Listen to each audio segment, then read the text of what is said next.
నమస్కారం వార్తలకు స్వాగతం. ముందుగా ముఖ్యాంశాలు. డిప్యూటీ సీఎం బట్టి విక్రమార్క ప్రెస్ మీట్, పలు అంశాలపై వివరణ.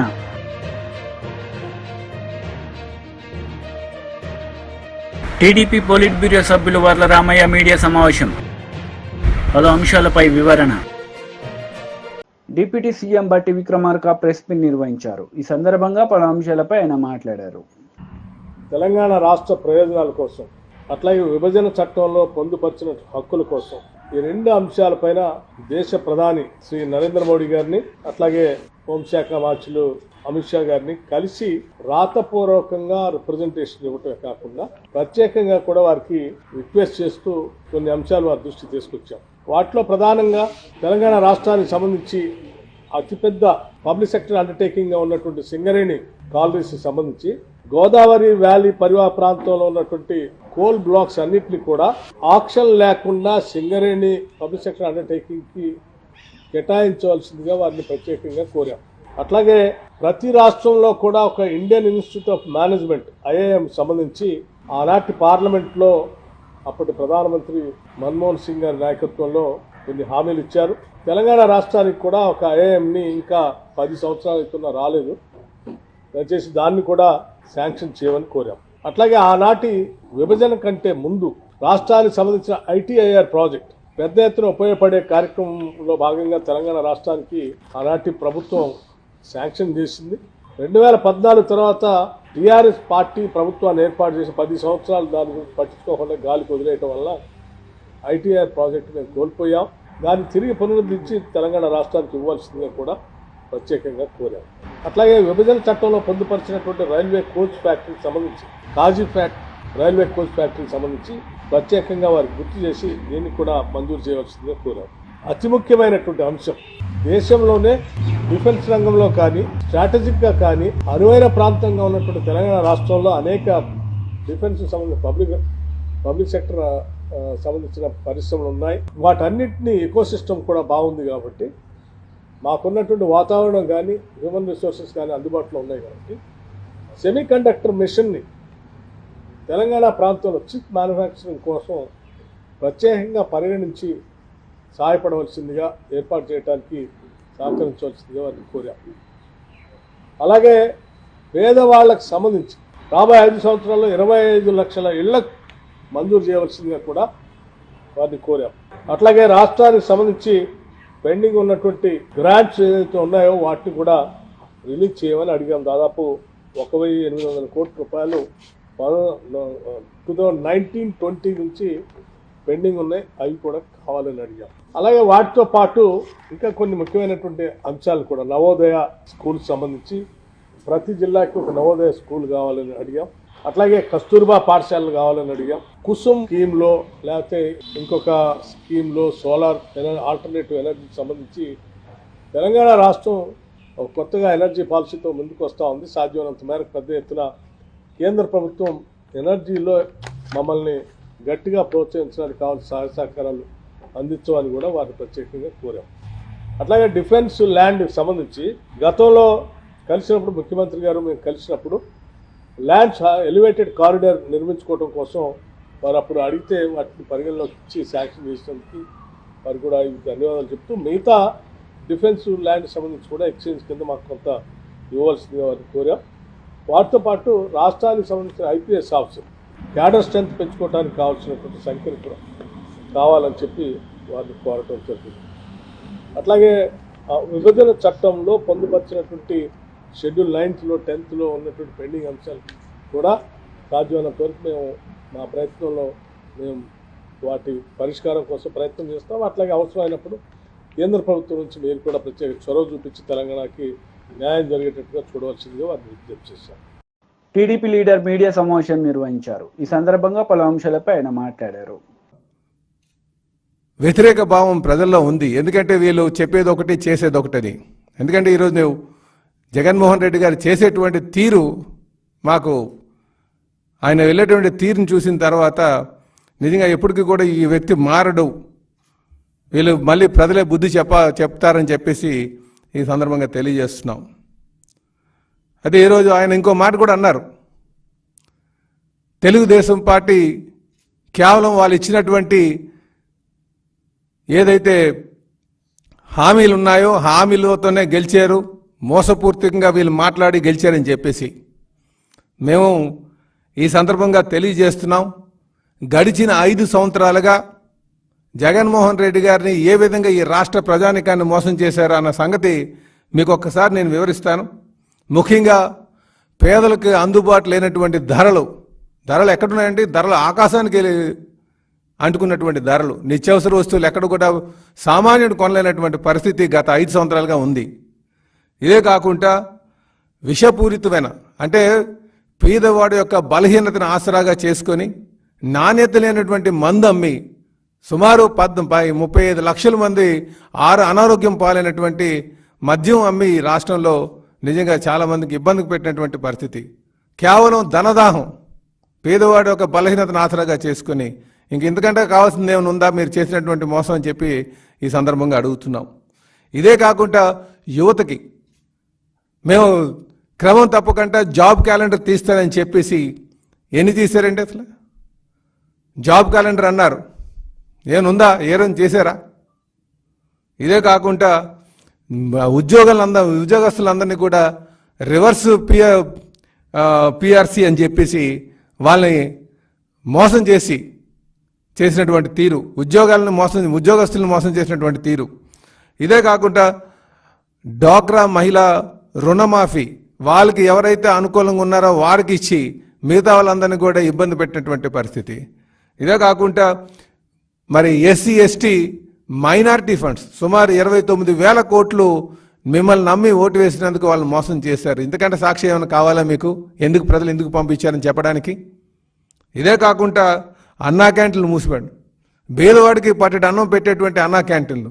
మేము ఆ రోజు కూడా చెప్పాం, మీకు అన్నా క్యాంటీన్ ఇష్టం లేకపోతే మీ తండ్రి గారి పేరు పెట్టుకొని రన్ చేయమని చెప్పేసి, కానీ మూయొద్దని చెప్పాం. పేదవాడికి పట్టెడు అన్నం పెట్టేటువంటి అన్నా క్యాంటీన్లు మూసివేశారు. ఇంతకంటే మీకు చెప్పాలా? మీకు ఎందుకు ఇంటికి పంపించారని చెప్పడానికి ఇంతకంటే సాక్షులు కావాలని అడుగుతున్నాం.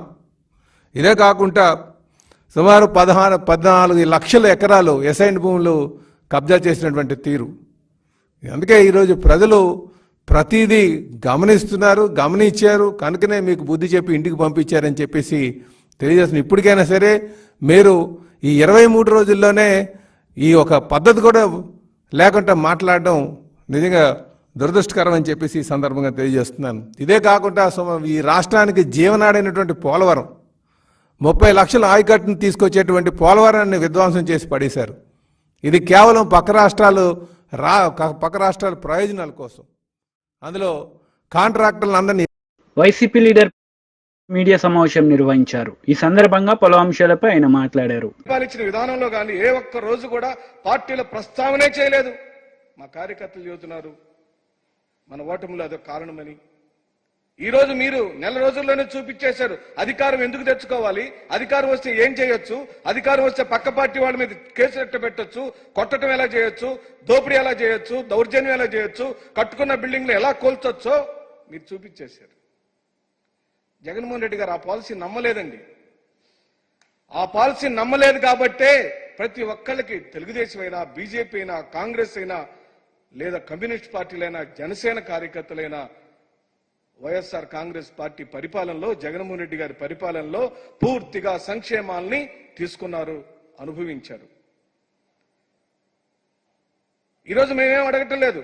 నిన్న కూడా గౌరవ మాజీ ముఖ్యమంత్రి వర్యులు వైఎస్ఆర్ కాంగ్రెస్ పార్టీ అధ్యక్షులు జగన్మోహన్ రెడ్డి గారు డిమాండ్ చేశారు, మీ పరిపాలన, మీ అధికారం ఇచ్చింది ప్రజలు దాడులు చేయమని, కేసులు పెట్టమని, హత్యలు చేయమని, కట్టుకున్న భవనాలు కోల్చమని కాదు, చేతనైతే మీరు చెప్పిన హామీలు నెరవేర్చమని చెప్పి అడుగుతున్నారు. ఈరోజు మేము చెబుతున్నాం, 2019లో నవరత్నాలనే హామీలను ఇచ్చాం, 96% ఇంప్లిమెంట్ చేసి చూపించాడు.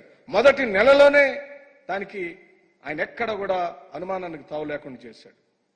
నవరత్నాలను పూర్తిగా అమలుపరిచాడు. ఈ రోజున మీరిచ్చిన హామీలే, మేమేం డీవియేట్ అవ్వట్లే, మీరు చెప్పిన హామీలే మీరు నెరవేరిస్తే చూడాలని. ఈరోజు మీరు 7,000 ఇచ్చారు, సంతోషం, ఆహ్వానిస్తున్నాం, ఆహ్వానించి తీరాల్సిందే. హామీలను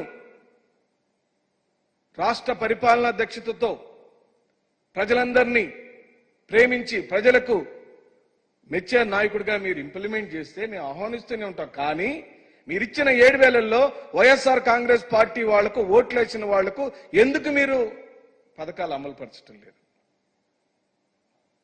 చేసే మంచి పనిలో మళ్ళీ ఎందుకు మీరు దాన్ని పార్టీ పరంగా చూస్తున్నారని ప్రశ్నిస్తున్నాం.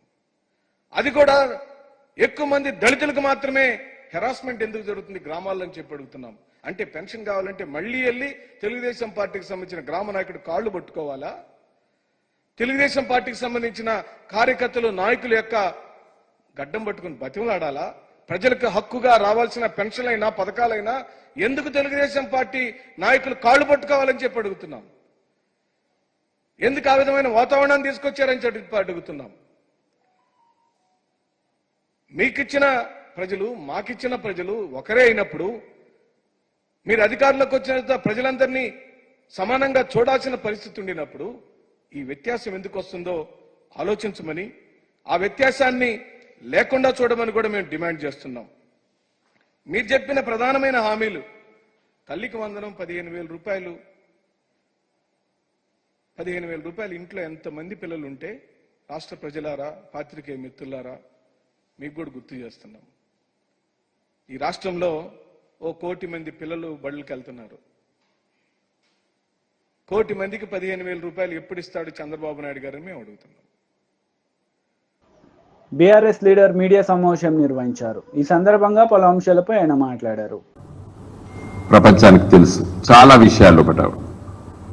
ఏది పరిశ్రమలు కానివ్వండి, నెలకొల్పడంలో కానివ్వండి, జాతీయ రహదారులు కానివ్వండి, విద్యా సంస్థలు కానివ్వండి, ఇవన్నీ సరే కొన్ని చేశారు, కొన్ని చేయవలసిన అవసరం ఉంది. అవన్నీ కూడా మనం పదే పదే పార్లమెంట్లో కానివ్వండి, శాసనసభ తీర్మానాల ద్వారా కానివ్వండి, గౌరవ తెలంగాణ రాష్ట్ర తొలి ముఖ్యమంత్రి కల్వకుంట్ల చంద్రశేఖరరావు గారు ఢిల్లీ పర్యటన లోపల మోడీ గారికి, ప్రధానమంత్రి గారికి లిఖితపూర్వకంగా ఇచ్చినటువంటి లేఖలు కానివ్వండి, ఇవన్నీ కూడా 2 రాష్ట్రాల్లో ఉన్నటువంటి తెలుగు ప్రజలతో పాటు ప్రపంచంలో వివిధ దేశాల్లో ఉన్నటువంటి తెలుగు ప్రజలకు అందరికీ కూడా తెలుసు. ఎందుకంటే ఆసక్తి ఉన్నది, మా రాష్ట్రం ఇట్లా అభివృద్ధి చెందుతుందనేటువంటి ఆసక్తి 2 తెలుగు రాష్ట్రాల ప్రజలకు ఉంది. కాబట్టి ఈ విషయాలన్నీ కూడా తెలుసు. దాంట్లో ఒక ముఖ్యమైన విషయము 2 రాష్ట్రాల లోపల శాసనసభ సీట్లు పెంచాలనేటువంటి విషయం కూడా సెక్షన్ 26లో చాలా స్పష్టంగా ఉంది. తెలంగాణ రాష్ట్రానికి ఎన్ని సీట్లు పెంచాలి, మరి అదేవిధంగా ఆంధ్రప్రదేశ్ రాష్ట్రానికి ఇప్పుడు 175 ఆంధ్రప్రదేశ్లో శాసనసభ సీట్లున్నాయి, దాన్ని 225గా పెంచాలని చెప్పి 119 ఉన్నటువంటి స్థానాల్ని 153కి తెలంగాణలో పెంచాలని చెప్పేటువంటి మరి ఆ ప్రొవిజన్ సెక్షన్ 26లో డీలిమిటేషన్ ఆఫ్ కాన్స్టిట్యున్సీస్ అనేటువంటి దాంట్లో సవివరంగా వివరించబడ్డది. దురదృష్టవశాత్తు ఈ చట్టం తయారు చేసేటప్పుడు ఒక subject to the provisions contained in article 170 of the constitution అనేది ఒక వర్బటం ఒక ఉండడం వల్ల మరి ఆర్టికల్ 170 ఏం చెప్తుందంటే 2026 తర్వాత మొదటి సెన్సెస్ తర్వాత వచ్చేటువంటి దాని ప్రకారంగా చేయాలని చెప్పింది. కాబట్టి మేము చెయ్యలేమని చెప్పి కేంద్ర ప్రభుత్వం చెప్పింది. ఆ సందర్భంలో మేము చాలా సార్లు మోడీ గారిని కలవడం జరిగింది, అదేవిధంగా లా మినిస్టర్ని కలవడం జరిగింది. ముఖ్యంగా దీంట్లో మరి ఆనాటి ముఖ్యమంత్రి కేసీఆర్ గారి చొరవతో మరి నేను ప్రత్యేకంగా తిరుగుతూ కేశవరావు గారు, నేను, వెంకయ్య నాయుడు గారు ఆ రోజు మరి మంత్రిగా ఉండే కేంద్ర కేబినెట్లో వారు, ఈ లెజిస్లేటివ్ సెక్రటరీస్ వాళ్ళందరూ పిలుచుకొని మాట్లాడితే ఒక సింపుల్ అమెండ్మెంట్ ఈ చట్టానికి చేసి నాట్ ది స్టాండింగ్ అనేటువంటి ఒక పదాన్ని చూపిస్తే, అది డిలీట్ చేసి చూపిస్తే ఇది సరిపోతుంది చేయొచ్చు అని చెప్పి ఒక అభిప్రాయం వచ్చినప్పుడు కూడా మోడీ గారు దాటేశారు.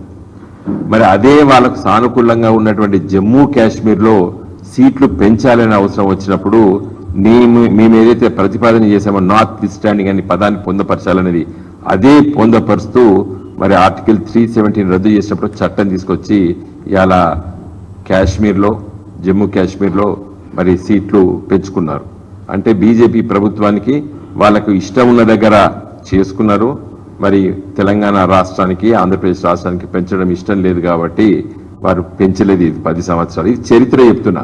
ఇంకా అస్సలు విషయానికి వస్తా, చాలా ముఖ్యమైనటువంటి విషయం ఇది. ఈరోజు తెలంగాణ శాసన టీడీపీ పోలిట్ బ్యూరో సభ్యులు వర్ల రామయ్య మీడియా సమావేశం నిర్వహించారు. ఈ సందర్భంగా సీఎం జగన్ రెడ్డిపై మండిపడ్డారు. ఇన్ని కేసులు ఎదుర్కొంటున్నారు, ఇన్నిసార్లు కోర్టు మెట్లెక్కుతున్నారు, మీరు ఇంతమంది లాయర్లతో మీరు మిలాఖాత్ అవుతుంటారు, మీకు తెలియదా? నేను అందుకే అంటున్నాను, అంతటి నేరచరిత కలిగిన వ్యక్తిని చిన్నవాడు మంచివాడని ప్రస్తావించాడు జగన్మోహన్ రెడ్డి గారు. ఒకసారి ఆయన చెప్పిన మాటలు వినిపించు తమ్ముడు, రాష్ట్ర ప్రజలందరూ ఒకసారి వింటారు, వినిపించు. పిన్నెల్లి రామకృష్ణారెడ్డి గురించి. మంచోడు కాబట్టి గెలుస్తూ వచ్చాడు, ఆ మనిషి మంచోడు కాబట్టి ప్రజలు ఆశీర్వదిస్తూ వచ్చారు. అటువంటి వ్యక్తిని తీసుకొని వచ్చి తప్పుడు కేసులలో ఈ మాదిరిగా బిగించడం ఎంత మటుకు ధర్మం? అటువంటి మంచి వ్యక్తిని, పిన్నెల్లి రామకృష్ణారెడ్డిని మంచివాడన్న మంచి వ్యక్తినా జగన్మోహన్ రెడ్డి గారు? పిన్నెల్లి రామకృష్ణారెడ్డి బుద్ధాంకాన్ని మీద అటాక్ చేయించింది ఎవరండి? ఐరన్ పైపు తోటి భయపడి అదృష్టవంతుడు కాబట్టి బుద్ధాంకన్నా అతను మా బోండావమా బతికి బట్టగట్టారు. ఆ రోజు 2 శవాలు అక్కడ వేసేసారనుకున్నాను నేను ఇద్దరిని. అదృష్టం బాగుంది, వాడెవడో డ్రైవరు స్పీడ్గా లాగిచ్చాడు కాబట్టి ఆ కారుని బతికి బట్టగట్టారు. అటువంటి వ్యక్తి చిన్నవాడిలాగా కనపడ్డాడంట జగన్మోహన్ రెడ్డి గారికి, మంచివాడిలాగా కనిపించాడంట జగన్మోహన్ రెడ్డి గారికి. సిఐని చంపేస్తాను నా కొడకని వెళ్ళిన వాడు సర్కిల్ ఇన్స్పెక్టర్ మీద మంచివాళ్ళ కనపడ్డారట జగన్మోహన్ రెడ్డి గారిని. వారి సొంత గ్రామంలో, పిన్నెల్లి సొంత గ్రామంలో ఒక దళితుడు మాణిక్యరావు అని ఒక దళితుడు తెలుగుదేశం పార్టీ తరఫున పోలింగ్ ఏజెంట్గా కూర్చుంటాండి. వాడిని అందరూ చూస్తుండగా, పోలీసులు చూస్తుండగా, అక్కడ ఒక ఫన్నీ డిఎస్పీ, గమ్మత్తు డిఎస్పీ, ఒక జోకర్ లాంటి డిఎస్పీ అక్కడ డ్యూటీలో ఉండగా అతని ముందే, ఆ డిఎస్పీ ముందే పోలింగ్ బూత్లో దూరి వాడిని కొట్టుకుంటూ బయటికి లాక్కొచ్చి, నా గ్రామంలో ఎంత ధైర్యం రా నీకు తెలుగుదేశం పార్టీ ఏజెంట్గా ఉంటాను కానీ, కొట్టి అక్కడి నుంచి వెళ్ళి వాడి ఇంటికి వెళ్ళి వాడి భార్యా బిడ్డల్ని కొట్టి మరలా తిరిగి వచ్చి మరలా వీడిని కొట్టి అక్కడున్న డిఎస్పీ చంపేస్తారు వీడిని అని ఆ డిఎస్పీ. బీజేపీ లీడర్ మీడియా సమావేశం నిర్వహించారు. ఈ సందర్భంగా పలు అంశాలపై ఆయన మాట్లాడారు.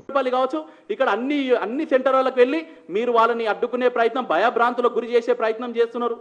నల్గొండ కావచ్చు, ఖమ్మం కావచ్చు, అటు నుంచి వస్తున్నటువంటి నిరుద్యోగులందరూ కూడా అడ్డుకునే ప్రయత్నం, క్రిమినల్ కేసులు అయితే అని చెప్పేసి భయపెట్టించే ప్రయత్నం చేస్తున్నావు. నువ్వు ఎంతెంత భయపెట్టిస్తావో అంతంత ఉద్యమం అనేది ఉవ్వెత్తున ఎగురుతుంది. గుర్తుపెట్టుకో, తెలంగాణ చరిత్రలో ఆ స్థాయిలో మనం అంతా కూడా ఉద్యమాలు చేసినాం. నువ్వు వారిని అడ్డుకునే ప్రయత్నం కాదు, వారిని పిలిపించి మాట్లాడే ప్రయత్నం చేయి. వాళ్ళని అడ్డుకునే ప్రయత్నం టీఆర్ఎస్ గవర్నమెంట్ చేసింది, కేసీఆర్ చేసిండు. ఈరోజు కేసీఆర్ ఫామ్ హౌస్కే పరిమితం అయిండు, కానీ ఆయన దారిలోనే నువ్వు పోతున్నావు. నిన్ను కూడా అదే పరిస్థితికి తీసుకొచ్చే బాధ్యత తెలంగాణ రాష్ట్రంలో ఉన్నటువంటి యువ మోర్చా కార్యకర్తల పైన ఉన్నది. నిరుద్యోగుల పక్షాన పోరాడే తత్వం మాలో ఉన్నదని చెప్పేసి ఈ సందర్భంగా మీ అందరు కూడా తెలియజేస్తున్నాను. అదేవిధంగా ఈరోజు ఎవరెవరైతే మా కార్యకర్తలు ఉన్నారో తక్షణమే వారందరినీ కూడా ఖచ్చితంగా మీరందరూ కూడా విడుదల చేయాలి. వాళ్ళందరినీ కూడా భయభ్రాంతులకు గురి చేసే ప్రయత్నం చేస్తున్నారు. ఖచ్చితంగా వీటి విషయాలలో మేము రాష్ట్ర స్థాయిలో చేయాల్సినటువంటి కార్యక్రమాలన్నీ కూడా చేస్తాం. ఎక్కడైతే నిరుద్యోగుల పక్షాన మీరు అసభ్యంగా ప్రవర్తించిరో వాటిపైన హెచ్ఆర్సీ వరకు కూడా పోవడానికి మేమందరం కూడా సిద్ధంగా ఉన్నాం. అంతిమంగా నిరుద్యోగులకు కావాల్సినటువంటివన్నీ కూడా సాధించుకోవడానికి యువమోర్చా కార్యకర్తలంతా కూడా తయారుగా ఉన్నారు. మేము అడగడానికి పోతుంటే మా కార్యకర్తల పైన దాడులు చేసే ప్రయత్నము, మా కార్యకర్తలు ఎక్కడికక్కడ కనిపిస్తే నీ పని చూసుకుంటామని చెప్పేసి పోలీసు యంత్రాంగం కూడా అంటున్నాను. నేను పోలీసు యంత్రాంగాన్ని నేను ఒకటి తెలియజేస్తున్నాను. ప్రభుత్వం అనేది, ప్రభుత్వం నడిపించే వ్యక్తులు అనేది శాశ్వతం కాదు, ప్రభుత్వం శాశ్వతం. అక్కడ ఈరోజు ప్రభుత్వంని నడిపించేది రేవంత్ రెడ్డి కావచ్చు, గతంలో కేసీఆర్ కావచ్చు, భవిష్యత్తులో ఇంకెవరైనా రావచ్చు. కాబట్టి ఉన్నతాధికారులకు యువమోర్చా ద్వారా మేము ఒకటి తెలియజేస్తున్నాం. మీరు శాంతియుతంగా జరుగుతున్న ఉద్యమాన్ని మీరు డైవర్ట్ చేసే ప్రయత్నం చేయొద్దు. రేవంత్ రెడ్డి గారు చెప్పినటువంటి మాటలు కనుక విని మా నిరుద్యోగుల పైన కానీ అంచివేసే ప్రయత్నం మీరు ఎట్టి పరిస్థితుల్లో చేయొద్దు. కాబట్టి రాబోయే రోజులలో ప్రభుత్వాలు అనేది మార్పులు చేర్పులు జరుగుతూ ఉంటాయి. కాబట్టి రేవంత్ రెడ్డి గారి కోసము, వ్యక్తుల కోసము పని చేయడం అనేది మానుకోవాలి. మా నిరుద్యోగుల సమస్యల గురించి మేము శాంతియుతంగా ఏదైతే కార్యక్రమాలు చేస్తామో వాటికి సమాజం మొత్తం కూడా కలిసి వస్తుంది. దాని సందర్భంగానే ప్రభుత్వ యంత్రాంగం కూడా ముందుకు వచ్చే విధంగా మీరు కూడా ప్రయత్నం చేయాలి తప్ప ప్రభుత్వాలు ఏవైతే హామీలు ఇచ్చిరో, ప్రభుత్వం ఏదైతే ఆర్డర్లు ఇచ్చిరో ఆర్డర్ల ప్రకారం మా మీద అణచివేతలు చేస్తే మాత్రం ఖచ్చితంగా ఊరుకునే పరిస్థితికి లేదని చెప్పేసి ఈ సందర్భంగా కూడా తెలియజేస్తున్నాను.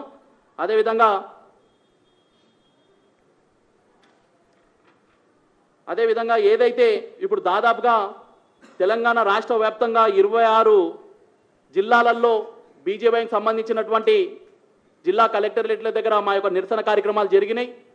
నిరసన కార్యక్రమాలలో మేము చెప్పినటువంటి డిమాండ్లన్నింటిని కూడా ఇందాక చెప్పిన విధంగా మీరు ఆ డిమాండ్లన్నింటిని కూడా పూరించాలి.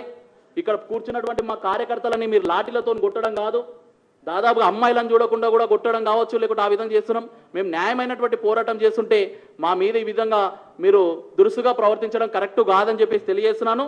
ఈ 26 జిల్లాలలో ఏవైతే కార్యక్రమాలు జరిగినాయో వాటిని అన్నింటిని కూడా మేము అందరం కూడా తీసుకొని రాబోయే రోజులలో మేమందరం కూడా గవర్నర్ గారిని కూడా కలిసి మా యొక్క వినతిని, మా యొక్క విన్నపాలు ఏవైతే ఉన్నాయో. వార్తలు ముగించే ముందు ముఖ్యాంశాలు మరోసారి.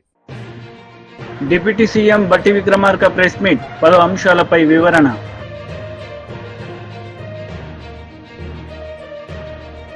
టీడీపీ పోలిట్ బ్యూరో సభ్యులు వర్ల రామయ్య మీడియా సమావేశం, పలు అంశాలపై వివరణ. ఈ వార్తలు ఇంతటితో సమాప్తం. తిరిగి ప్రసారమయ్యే వార్తల్లో మళ్ళీ కలుద్దాం. అంతవరకు సెలవు. నమస్తే.